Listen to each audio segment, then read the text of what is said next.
Hello everyone, welcome to the study concept. Madhya Pradesh constable की इस series में आपका बहुत-बहुत स्वागत है, जो कि प्रीवियस ईयर के जो पेपर्स हैं 2012 से लेकर 2016 के जो पेपर हैं, उन सभी पेपर्स का मैं इसमें एनालिसिस लेके आया हूं, और वो भी पूरे जीके पार्ट का, क्योंकि मध्य प्रदेश कांस्टेबल में जीके के 20 से लेके 22 क्वेश्चंस बनते हैं, और उन सभी 22 क्वेश्चंस का यहाँ पर एनालिसिस आपको मिलेगा, जो कि पिछले वर्षों में जो एग्जाम हुए हैं व्यापम के द्वारा।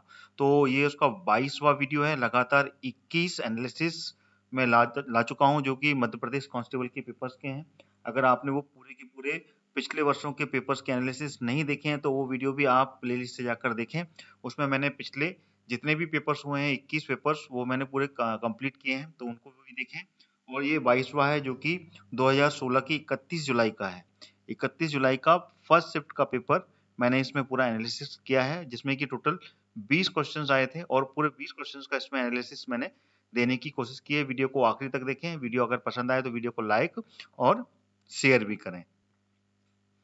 और लगातार मेरी इस सीरीज से जुड़े रहने के लिए आप मेरा चैनल स्टडी कॉन्सेप्ट सब्सक्राइब कर लें ऑल नोटिफिकेशन के साथ में, जिससे कि आपको सारे वीडियोस के नोटिफिकेशन मिलेंगे, और लगातार आप मध्य प्रदेश कांस्टेबल के जो पिछले पेपर्स का जीके पार्ट है, उसका पूरा एनालिसिस देख पाएंगे। तो चलिए शुरू करता हूं 22वां पेपर का पूरा एनालिसिस।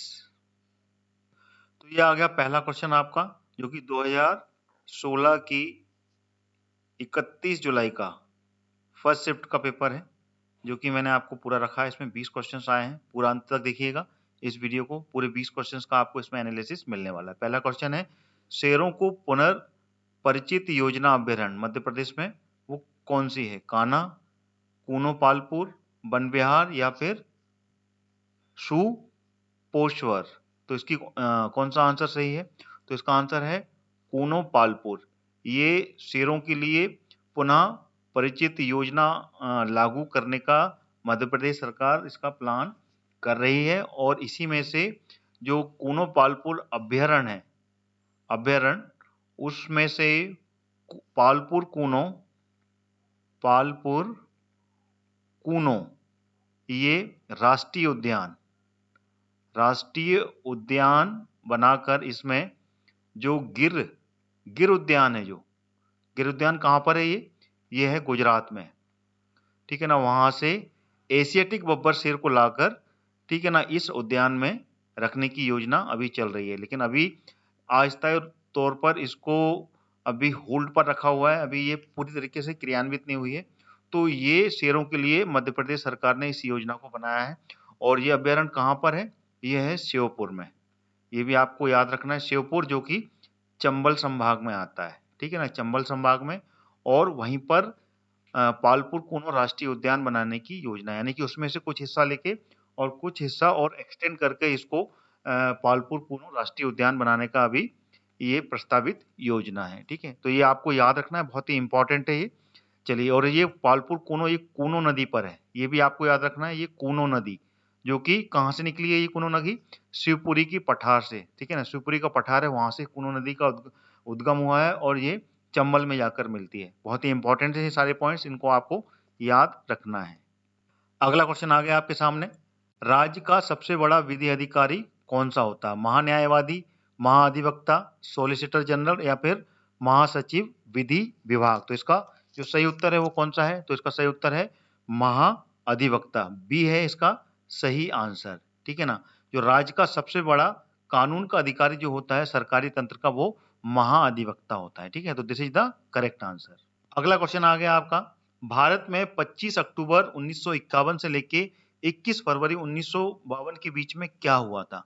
पहली टेस्ट श्रृंखला, पहला आम चुनाव, पहली जनगणना, या फिर कुंभ का मेला। तो इसका जो सही उत्तर है वो है पहला आम चुनाव। पहला आम चुनाव यहाँ पर कंडक्ट हुआ था भारत में, और ये 1951 से 1952, ठीक है ना। ये समय याद रखिएगा, इस समय हुआ था। और ये जब संविधान लागू हो गया था, भारत का संविधान लागू हुआ था, कब हुआ था? ये 26 जनवरी 1950 को ये लागू हुआ था। उसके बाद में ये पहला चुनाव कंडक्ट कराया गया था, क्योंकि उसके बाद में भारत के पहले राष्ट्रपति राजेंद्र प्रसाद जी ने शपथ ली थी, और वो लगातार दो बार राष्ट्रपति रहे, ठीक है। और उसी के बाद में फिर ये आम चुनाव पहला करवाया गया था।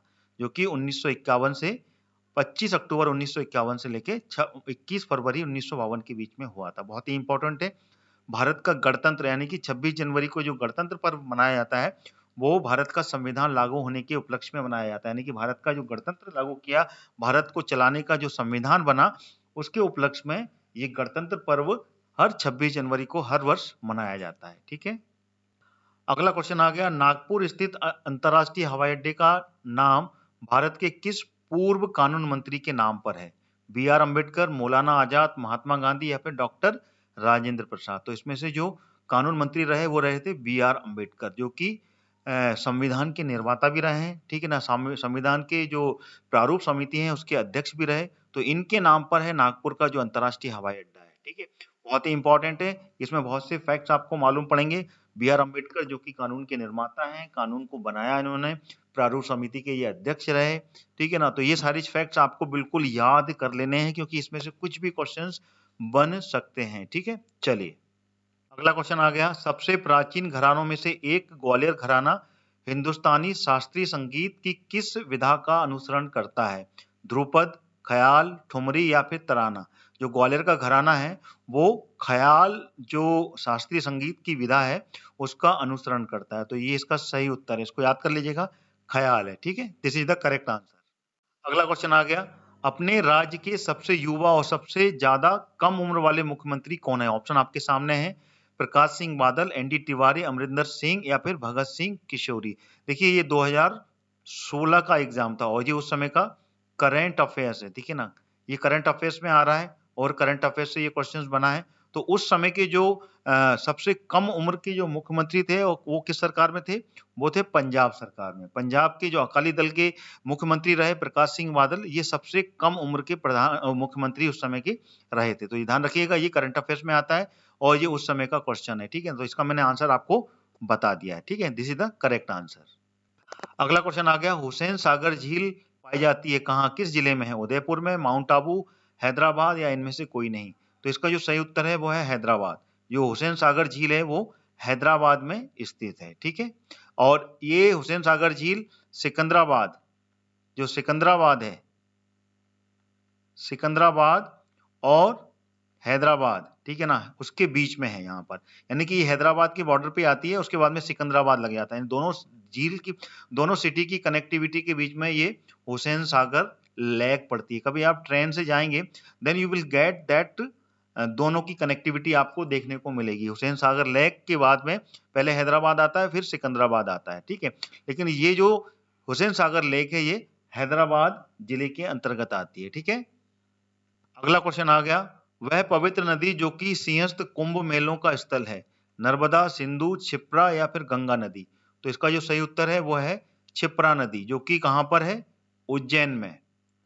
उज्जैन से होके बहती है ये, और उज्जैन में ही सिंहस्थ या फिर कुंभ मेला जो लगता है हर 12 वर्ष में, जो लगता है वो यहाँ पे 2016 में ये लास्ट कुंभ मेला जो लगा था वो क्षिप्रा के तट पर उज्जैन में ही लगा था। ठीक है, और ये क्षिप्रा नदी का उद्गम कहां से है? यह है इंदौर से। इंदौर से इसका उद्गम है और ये काकड़ी, काकड़ी बरड़ी यहां से ये निकली है। ठीक है ना, और कान्हा नदी, जो कान्हा नदी है ये इसकी सहायक नदी है क्षिप्रा नदी की। ठीक है ना, और ये भी इंदौर से निकली है। ठीक है ना, और इंदौर से एक नदी और निकली है वो है चंबल नदी। जो चंबल नदी है इसका उद्गम भी इंदौर से है, जानापाबा की पहाड़ी से और महू तहसील से। तो ये सारे फैक्ट आपको क्लियर हो गए, रट लीजिएगा इनको आप, क्योंकि ये क्वेश्चंस मध्य प्रदेश के एक दो क्वेश्चंस इसी में से आते हैं, तो मिक्सअप रहता है ये। तो पूरा का पूरा कांस्टेबल का जो पेपर होता है, इसमें मैं पिछले वीडियो में भी कई बार बता चुका हूं आपको, पूरा का पूरा इंडिया का जीके और इंडिया का करंट अफेयर्स ही इसमें आता है। 20 से 22 क्वेश्चन आते हैं, मिक्सअप होते हैं ये पूरे के पूरे। इसमें हिस्ट्री, पॉलिटी, स्पोर्ट्स, किसी लेखक कोई सी किताब, मध्य प्रदेश जीके, ये पूरे के पूरे पार्ट पूछे जाते हैं। तो आपको मिक्सअप में पूरा पढ़ना पड़ेगा। 2 2 2 3 5 इस तरीके से क्वेश्चंस इसमें आते हैं। ठीक है, तो इसको आपको इस तरीके से मिक्स करके पूरी की पूरी इंडिया का जीके और करंट अफेयर्स पूरा तैयार करना है। 20 से 22 क्वेश्चंस आपके कहीं नहीं गया, आपने अगर ये पूरा कंप्लीट कर लिया। चलिए आगे बढ़ते हैं।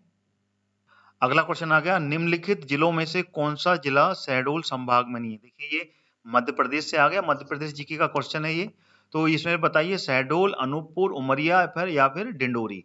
तो इसका जो सही उत्तर है अगर आप जानते हैं तो वो है डिंडोरी। डिंडोरी जो आता है ये जबलपुर संभाग में आता है, जबलपुर संभाग के अंतर्गत आता है और इसमें टोटल 8 जिले हैं। और जबलपुर संभाग मध्य प्रदेश का सबसे बड़ा संभाग है, सबसे बड़ा संभाग होता है ये जबलपुर। और सेकंड नंबर पर जो है वो कौन सा है, वो है इंदौर संभाग और इसमें भी टोटल 8 जिले आते हैं। बाकी के तीनों जिले जो हैं ये शहडोल संभाग के अंतर्गत आते हैं, ठीक है। और ये मध्य प्रदेश के पूर्वी क्षेत्र में स्थित है ना। शहडोल से अलग होकर अनूपपुर को बनाया गया था और उमरिया भी उसी से बना है। तो all these are facts are very important, इसको आपको रट लेना है।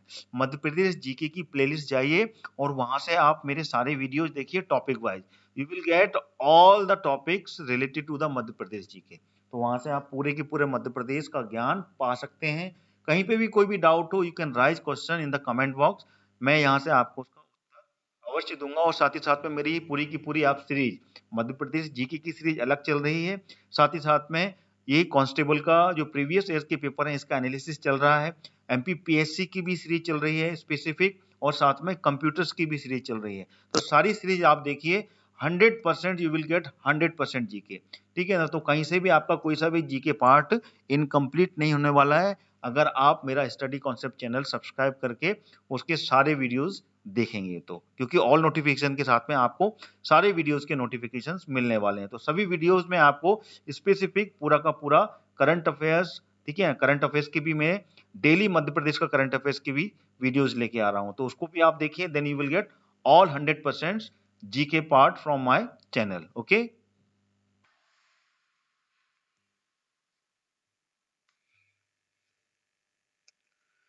दोस्तों आगे जाने से पहले मैं आपको बताना चाहूंगा अनअकैडमी के बारे में। अनअकैडमी लेकर आया है आपके लिए एक फ्री प्लान जिसमें कि आपको एमपी के टॉप एजुकेटर से पढ़ने का सुनहरा मौका मिलेगा और साथ ही साथ में आपको मिलेगा 500 से ज्यादा free live classes every week with the doubt clearing, ठीक है ना। Free weekly mock test, free live quiz जो कि 20,000 से ज्यादा रहेंगी, और साथ ही साथ में आपको मिलेंगे 20 फ्री लाइव क्विजेस। इस फ्री प्लान को अनलॉक करने के लिए, एक्सेस करने के लिए आज ही डाउनलोड करें अनअकैडमी का ऐप और मेरा जो रेफरल कोड है हरदयाल कुशवाहा उसको यूज करें और इस फ्री प्लान को अनलॉक करें। क्या आप अपनी तैयारी को मजबूत करने के लिए एक मॉक टेस्ट ढूंढ रहे हैं? तो अनअकैडमी आपके लिए लेके आया है MPPSC prelims full length test, जिसमें आपको मिलेंगे live mock test and access मिलेगा 20 से ज्यादा फुल लेंथ जो भी मॉक टेस्ट हैं उनका, जो कि पिछले महीने ही लाए हुए हैं। और यही नहीं, टॉप 3 जो रैंकर्स होंगे उनको मिलेगा अनअकैडमी का 1 मंथ का फ्री सब्सक्रिप्शन प्लान। तो आज ही अपनी जीत की तैयारी दर्ज करें अनअकैडमी के साथ में। आइए अब जान लेते हैं अनअकैडमी के प्लस बैचेस के बारे में जो आपकी हर जरूरत के लिए एकदम परफेक्ट हैं। जी हाँ, अब अनअकैडमी के साथ आप अपने प्रिपरेशंस की जरूरत के हिसाब से अपने बैचेस को ज्वाइन कर सकते हैं और अपनी एमपीपीएससी प्रीलिम्स 2020 के लिए सिलेक्शन पक्की कर सकते हैं। ये सारे बैचेस बहुत ही जल्दी शुरू हो रहे हैं। आप अपनी प्रिपरेशन में जहां भी हैं आपको बहुत ही ज्यादा मदद करने वाले हैं। तो आइए जानते हैं इन सभी सब्सक्रिप्शंस के बारे में और इन सभी बैचेस के बारे में। जो भी विद्यार्थी प्रीलिम्स 2020 क्लियर करना चाहते हैं ध्यान से सुने। आपकी तैयारी के लिए अनअकैडमी लेकर आया है 60 डेज का crash course with MCQ series practice के लिए। थ्योरी लाइव रिवीजन दिन में और सब्जेक्ट वाइज जो लाइव एमसीक्यू सीरीज है वो रात में होगी। और साथ ही साथ में आपको टॉप एजुकेटर्स के द्वारा लाइव कोर्स और पीडीएफ नोट्स भी मिलेगा। और उसके साथ में आपको मिलेगा 20 से ज्यादा full length test with live test paper analysis on every weekend. यह बैच स्टार्ट हो चुका है 14 जनवरी को, तो आज ही जाकर इनरोल करें और अपनी तैयारी को पक्की करें। क्या आपका थ्योरी का रिवीजन हो गया है और आपको सब्जेक्ट वाइज एमसीक्यू का रिवीजन चाहिए? तो आपके लिए अनअकैडमी लेके आया है 60 days revision batch course through subject wise MCQ series. इसमें आपको सब्जेक्ट वाइज एमसीक्यू सीरीज का रिवीजन होगा और हर क्लास के बाद में आपको इसके नोट्स भी प्रोवाइड कराए जाएंगे। यह बैच भी स्टार्ट हो चुका है 14 जनवरी से, तो ज्वाइन करने में बिल्कुल भी देरी ना करें। और इसका जो लिंक है वो मैंने इस वीडियो के डिस्क्रिप्शन बॉक्स में डाल दिया है, वहां से आप उसको सब्सक्राइब कर सकते हैं। क्या आप एमपीपीएससी की तैयारी शुरू कर रहे हैं और डेडिकेटेड गाइडेंस चाहते हैं, तो मैं आपके लिए foundation batch for MPPSC prelims and mains के लिए रिकमेंड करूंगा, जो कि स्टार्ट हो रहा है 19 जनवरी से। यह 10 मंथ का कोर्स है। इसमें आपको मिलेगी live classes with top educators, साथ ही साथ आपको मिलेगा पीडीएफ रिवीजन नोट्स और वीकली मेगा क्विज। इस कोर्स का लिंक भी मैंने इस वीडियो के डिस्क्रिप्शन बॉक्स में डाल दिया है। आप अपने सपने साकार करें अनअकैडमी के साथ में। क्या आप अपना रिवीजन अपनी स्पीड में चाहते हैं और रिवीजन आपका पहले से चल रहा है, तो आप अपने रिवीजन के लिए रिकॉर्डेड रिवीजन बैच ज्वाइन करें। संपूर्ण ज्ञान में आपको सारे रिकॉर्डेड रिवीजन सेशन मिलेंगे, जहां आपको आपके पेस के हिसाब से आप पढ़ सकते हैं और साथ में आपका डाउट भी आप क्लियर कर सकते हैं। और संकल्प बैच में आपको मिलेगा डेडिकेटेड डाउट क्लियरिंग आपके रिवीजन को बूस्ट करने के लिए। रिवीजन इज वेरी इंपॉर्टेंट, तो आज ही इस बैच को ज्वाइन करें और एक ही सब्सक्रिप्शन में आपको पूरा एक्सेस मिल जाएगा। जिन लोगों ने प्रीलिम्स क्लियर कर लिया है, उन सभी विद्यार्थियों को मेरी तरफ से मैनी कॉन्ग्रेचुलेशंस, बहुत बहुत बधाई। अब अपने मेंस की तैयारी में बिल्कुल चूक ना करें। आप लोगों के लिए अनअकैडमी लेके आया है स्वप्न पूर्ति बैच, जिसमें कि आपको 35 दिनों में एमपीपीएससी मेंस की कंप्लीट प्रिपरेशन कराई जाएगी with dedicated answer writing practice के साथ में। तो आज ही अपनी सफलता की सीढ़ी को एक कदम और आगे बढ़ाएं अनअकैडमी के साथ में। अनअकैडमी के सब्सक्रिप्शन के लिए बस आपको प्ले स्टोर से अनअकैडमी का लर्निंग ऐप डाउनलोड करना है और इसमें अपना जो गोल है एमपीपीएससी एंड व्यापम चूज करना है और प्ले प्लस सब्सक्रिप्शन में जाकर आप मन चाहे जो भी कोर्सेस हैं उसमें आप एनरोल करें और गेट सब्सक्रिप्शन का जो बटन है उसको आपको क्लिक करना है। इंस्टेंट 10% का फीस में डिस्काउंट पाने के लिए मेरा रेफरल कोड हरदयाल कुशवाहा, जो कि कैपिटल लेटर में कैपिटल लेटर में लिखा हुआ है, उसको आपको एंटर करना है। तो देर किस बात की है दोस्तों, आज ही डाउनलोड कीजिए अनअकैडमी का लर्निंग ऐप और एमपीपीएससी एंड व्यापम को क्रैक करने के लिए तैयार हो जाइए। Let's crack it. अगला क्वेश्चन आ गया आपके सामने। भारत का राष्ट्रीय जलचर प्राणी है कौन सा है?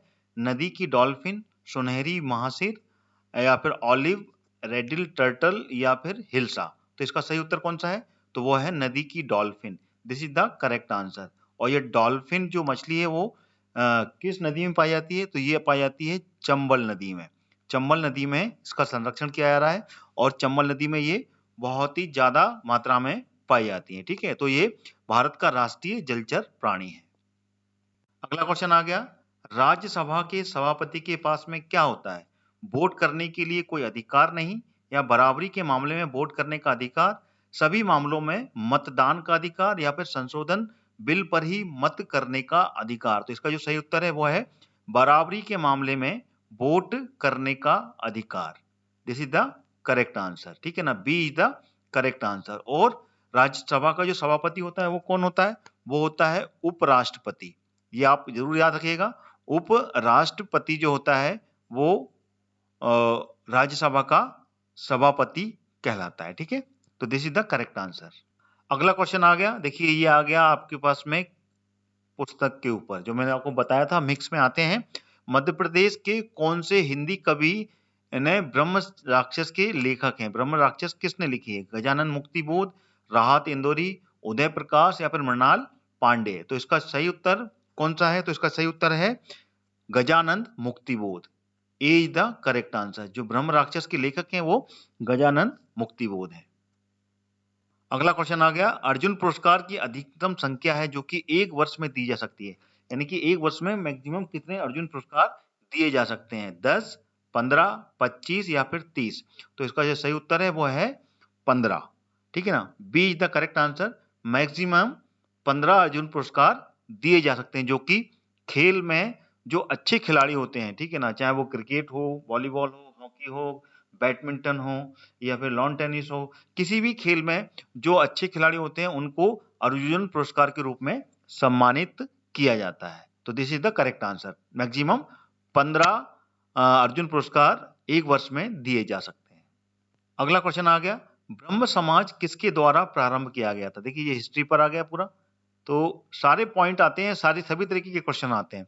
राजा राममोहन राय, बाल गंगाधर तिलक, सावित्रीबाई फूले, या फिर ज्योतिबा फूले। तो इसका सही उत्तर कौन है? तो इसका सही उत्तर कौन सा है?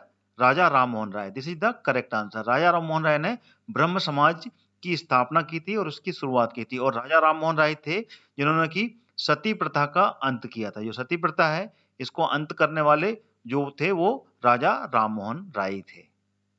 अगला क्वेश्चन आ गया, निम्न में से कौन सा मौलिक अधिकारों का संरक्षक है? मौलिक अधिकारों का संरक्षण कौन करता है? विधानमंडल, कार्यकारी, नौकरशाही या फिर न्याय तंत्र? तो इसका सही उत्तर क्या है? तो इसका सही उत्तर है न्याय तंत्र, जिसको बोलते हैं इंग्लिश में जुडिशरी। ठीक है ना, जुडिशरी जो होती है वही मौलिक अधिकारों का संरक्षण करती है। तो this is the correct answer. अगला क्वेश्चन आ गया 16वां, खालिस्तान दुनिया में ज्वार हेलोफेथिक सदाबहार जंगल का सबसे बड़ा एकल खंड है। सबसे बड़ा कौन सा है? सुंदरवन, मधुबन या फिर वंडलूर आरक्षित वन या फिर भीतरकनिका सदाबहार? तो इसका सही उत्तर क्या है? तो वो है सुंदरवन। सुंदरवन जो है, जो कि पश्चिम बंगाल में गंगा नदी के डेल्टा पर बना हुआ है, वो दुनिया का, ठीक है ना, सबसे बड़ा एकल खंड है जो कि ज्वार हेलोफेथिक सदाबहार जंगल के रूप में जाना जाता है। तो this is the correct answer. और इसी वन में मैग्राव, ये जरूर याद रखिएगा, जो मैग्राव के पेड़ हैं वो सबसे अधिक इसी जंगल में पाए जाते हैं, जो कि एक प्रकार के नुकीले से पेड़ होते हैं जो कि पानी के अंदर से निकलते हैं। इन केस आप अगर वहां पे फंस जाते हैं तो डेफिनेटली वो आपके पैरों के अंदर घुस जाएंगे। तो बहुत ही नुकीले होते हैं और ये पानी के अंदर में ही उगते हैं। मैग्राव के जो वृक्ष हैं, पेड़ हैं, ठीक है। तो this is the correct fact जो मैं आपको बताया, और सबसे बड़े क्षेत्र में ये फैला हुआ है। अगला क्वेश्चन आ गया, नारंगी शहर किसको कहते हैं? पुणे को, नागपुर को, पटियाला को या फिर नई दिल्ली को? नारंगी मतलब ऑरेंज सिटी। तो ऑरेंज सिटी जो है वो है नागपुर। नागपुर यहाँ पे की सबसे अधिक ऑरेंज यानी कि संतरा की खेती होती है। संतरे सबसे ज्यादा अगर कहीं के होते हैं तो वो नागपुर के होते हैं। तो Nagpur is the correct answer, जो कि कहाँ है? महाराष्ट्र में। ठीक है। अगला क्वेश्चन आ गया, तानसेन संगीत समारोह खालिस्तान में आयोजित किया जाता है। तो कौन सी सिटी में होता है तानसेन समारोह? ये होता है भोपाल, इंदौर, रांची या ग्वालियर? तो इसका सही उत्तर क्या है? तो इसका सही उत्तर ग्वालियर है। ग्वालियर में ही ये तानसेन समारोह होता है और ग्वालियर में ही ये इसकी तानसेन, ठीक है ना, जो तानसेन संगीतज्ञ थे उनकी समाधि है। उनका मकबरा कहाँ पर है? वो ग्वालियर में स्थित है और उस मकबरे पर ही तानसेन समारोह हर वर्ष आयोजित किया जाता है। ठीक है। तो this is the correct answer.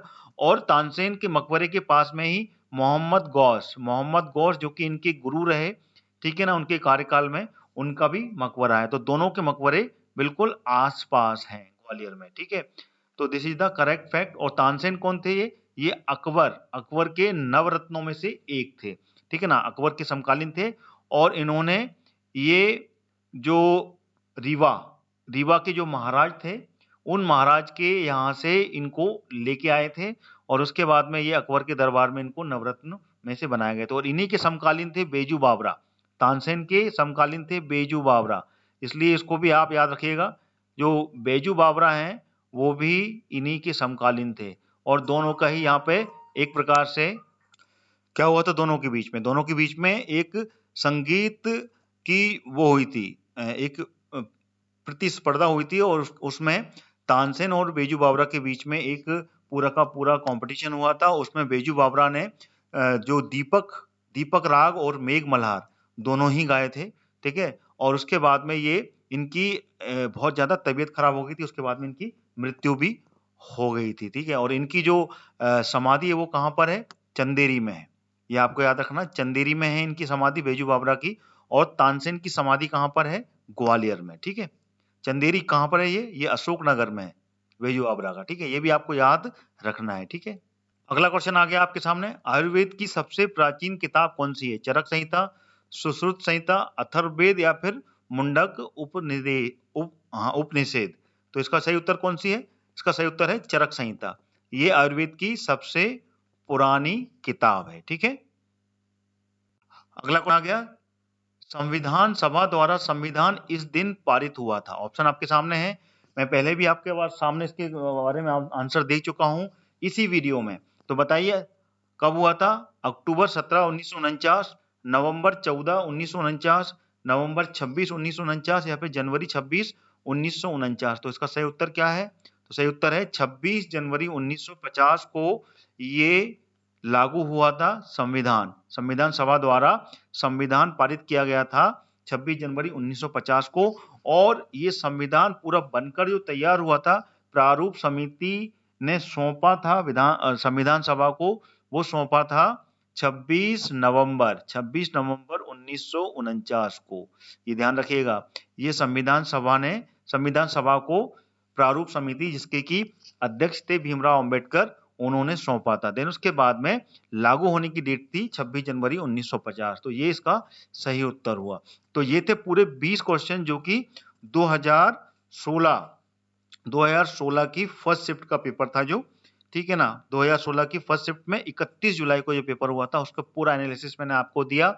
Video कैसा लगा कमेंट करके बताएं। वीडियो को लाइक जरूर करें आप, और वीडियो को शेयर करें, जिससे कि सारे के सारे जो परीक्षार्थी कांस्टेबल की तैयारी कर रहे हैं उन सभी के लिए ये वीडियो देखकर जानकारी मिले पूरे के पूरे पुराने पेपर्स की। तो लगातार मेरी इस सीरीज से जुड़े रहने के लिए स्टडी कॉन्सेप्ट चैनल को ऑल नोटिफिकेशन के साथ में सब्सक्राइब कर लें, जिससे कि आपको पिछले पेपरों का जीके के पार्ट का एनालिसिस पूरा मिल पाए, जिससे कि आप जीके के पार्ट की पूरी तैयारी 100% एक्यूरेट कर सकें, क्योंकि 20 से 22 क्वेश्चंस आपके बिल्कुल सही जाने वाले हैं अगर आप पूरे के पूरी पेपर एनालिसिस मेरे चैनल के द्वारा देखते हैं, क्योंकि इसमें मैक्सिमम क्वेश्चंस के आपको रियल फैक्ट के साथ में मैं आपको समझा रहा हूं। Then you will get the 100% accuracy in your examinations. तो please subscribe my channel study concept with all notification. तो thank you so much to joining my that video. Next video आपको कल मिलने वाला है, तो लगातार मेरे इन सारे वीडियोस को देखने के लिए मेरे चैनल को सब्सक्राइब कीजिए और लगातार देखते रहिए प्लेलिस्ट के साथ में।